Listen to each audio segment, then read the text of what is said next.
Yeni videodan hamıya salam. Axır ki, texniki analizə ilk girişimizi eləyirik. Bu videonun mövzusu trend olacaq. Gəlin elə çox uzatmadan keçək videomuza. Mənə elə gəlir ki, trend deyəndə hamının ağlına müəyyən bir fikir gəlir, müəyyən bir fikir formalaşır. Bəs trenddə, ticarətdə bu trend nədir? Gəlin ondan danışaq. Müəyyən bir vaxt müddətində bazarın qiymətinin bir istiqamətdə təkrar-təkrar getməsi bizim trendimizdir. Yəni ki, bazar qalxış və yaxud düşüş yönündə müəyyən bir vaxt ərzində durmadan hərəkət edirsə, bu bizim trendimiz olacaq. Yəni bazarın istiqaməti olacaq. Təbii ki, bu istiqamət sonsuza qədər davam eləməyəcək. Mərkəzi bankların, siyasi iqtisadi proseslərin təsiri ilə bu tez-tez dəyişə bilər. Bizə lazımdır bu siyasi iqtisadi proseslərin nəticəsində yekununda qrafikə baxaraq həmin o trendi başa düşməkdir. Trend çünki bizim üçün çox vacibdir. Ticarətin açarlarından biri elə trenddir. Bizim strategiyanın da əsas hissəsini elə trend tutur. Gəlin bəs baxaq ki, bu qrafikə baxaraq biz trendi necə müəyyən edə bilərik? Qrafikə baxaraq trendi müəyyən etmək üçün bizə təpələri müəyyən etmək lazımdır. Təpə dediyimiz nədir? Bu qrafikin düşüş və enişlərindən yaranan uc hissələr bizim təpələrimizdir. Diblər isə onun tam əksi, bu aşağıda olan hissələrdir. Əgər qrafikdə düşüş görürsünüzsə, sell trendi olduğunu düşünürüksə, nə edirik? Sell trend xəttimizi çəkirik. Hansı ki, biz təpələri birləşdiririk və beləliklə biz sell trend xəttimizi çəkmiş oluruq. Bazarda görürük ki, baxın, sell trenddir, gəlir trendə dəyər qiymət qayıdır, trend xəttinə dəyər qiymət qayıdır. Yəni bu nə deməkdir? Trendi qıra bilmir və bir nöqtədən sonra qiymət trend xəttinə toxunur və onu qırıb keçir. Burada artıq əgər gövdə ilə biz hansı time frame-də analiz ediriksə, trendi və hansı time frame-də baxırıqsa, şam gövdəsi ilə trend xəttini qırıbsa, artıq bu o deməkdir ki, trendimiz düşüşdən qalxışa keçib və belə olan halda biz düşüş trendini yekunlaşdırıb keçib özümüz üçün qoymalıyıq bir dənə qalxış trend xətti ki, bu dəfə də əgər trend düşüş olaraq düşüşə çevrilsə, trend xətti qırılsa, onu görək. Belə.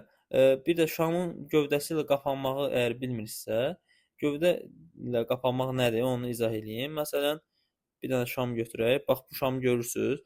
Bu qırmızı enli isə onun gövdəsidir. Bu isə iynəsidir. Məsələn, 1 saatlıq şamdır. Saatlıq şam buraları qiymətə gəlib, lakin saatlıq şam qapanana qədər, yəni 1 saatın sonuna qədər qiymət düşüb, buralara çatıb. Bizdə də qiymət əgər trend xəttini qırırsa, gərək o baxdığımız time frame-in sonuna qədər həmin o xəttin üzərində olmalıdır ki, biz tam qırılım eləyək. Yəni şamın bu enli hissəsi, gövdəsi xəttin üzərində bağlamalıdır ki, biz tam qırılım hesab eləyək burada. Bu da dediyim kimi buy trenddə də dibləri istifadə edirik. Dib hissələri bir-birinə birləşdiririk və əgər bu xətt qırılsa, artıq trendimiz sell trendinə çevrilmiş olacaq. Gəlin biraz real bazarda baxaq buna. İlk baxışda bazara baxanda onsuz da trendi təxmin eləmək olur. Məsələn, burada bazara baxan kimi qırmızı şamların çoxluğu, bazarın aşağı doğru istiqamətlənməsi bizə göstərir ki, burada sell trend var. Bunu dəqiqləşdirmək üçün və analizlərimizi aparmaq üçün bizə nə lazım olur? Bir trend xətti lazım olur ki, bazarın istiqamətindən tam əmin olaq. Ona da nə edirik? Gəlirik, məsələn, TradingView-da analiz ediriksə, burada bizim xəttlərimiz var və buradan biz nəyi seçirik? Trend line-ı seçirik. Gəlirik, bu təpəyə və digər təpəni birləşdiririk və belə olan halda artıq gördüyünüz kimi öz sell trend xəttimizdən tam əmin ola bilirik. Haçan ki, qiymət gəlib bu xətt yəni uzana-uzana gedəcək qiymətlə bərabər. Haçan ki, qiymət gəlib bu xəttin üzərində gövdə ilə bağlasa, o zaman biz deyə bilərik ki, bazar trendini dəyişdi. Ümumiyyətlə, real bazarda biraz bu şəkildəkindən fərqli və çətin gələ bilər, amma narahat olması bir şey yoxdur. Bazar təcrübəsi olandan sonra, inanırsınız, mən ümumiyyətlə trend xəttindən heç istifadə eləmirəm. Niyə? Çünki bir müddətdən sonra insanda bazar təcrübəsi olandan sonra qiymətə baxan kimi başa düşə bilir ki, bazar belə deyim, bazarın trendi düşüşdədir yoxsa qalxışda. Bir də bəziləri ola bilər iynələrdən çəkə bilər xətti, bu təpələrdən, iynələrdən qoymuş ola bilər xətti. Bəziləri gövdəni istifadə eləyir. Mən gövdədən qoyuram təpələri, yəni təpələrin gövdəsindən xətti qoyub trend xəttini o formada çəkirəm. Yəni iynələrdən birləşdirmirəm. Çünki həmişə şamın ə, gövdə hissəsi daha güvənilirdir. İndi dəstək və direnc dərsini keçəndə də buna toxunacağıq. Belə. Bundan sonra nə qaldı? Bir də trenddə hansı time frame-lərdə baxmalıyıq.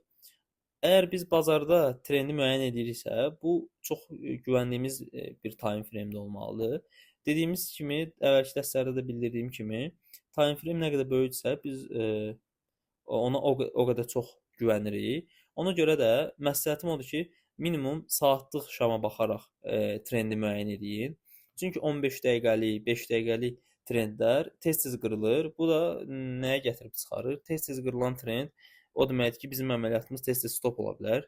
Çünki əgər biz strategiyada özümüzə əsas trendi seçiriksə, bizim strategiyamızın əsasını trend formalaşdırırsa, trendin tez-tez dəyişməsi bizi məyus edə bilər, bizi stopa apara bilər. Ona görə çalışın saatlıq, 4 saatlıq kimi şamlarda trendi müəyyən edib əməliyyatlarınızı ona uyğun açın ki, trendin dəyişməsi çətin olsun. Çünki böyük time frame-lərdə trend gec-gec dəyişir. Məsələn, burada baxın, buy trend var. Olub, daha doğrusu, buy trend olub. Daha sonra buralarda qırılım yaşayıb, təzədən sell trendə çevrilib. Belə, ümid edirəm, izah etdiyim hər şey sizə tam aydın olar. Trendi çalışın, gözünüz öyrəşsin, belə deyim, bazardakı trendə. Artıq heç xətt falan, təpələri falan bunlarla da məşğul olmayın. Elə bazara girən kimi baxıb bilin ki, trend nədir, hara gedir, nə deyir sizə. İnşallah uğurlar. Kimin nə sualı olsa yorumlarda və yaxud Telegramdan bizə yazıb verə bilər. Növbəti videoda görüşərik inşallah. Sağ olun.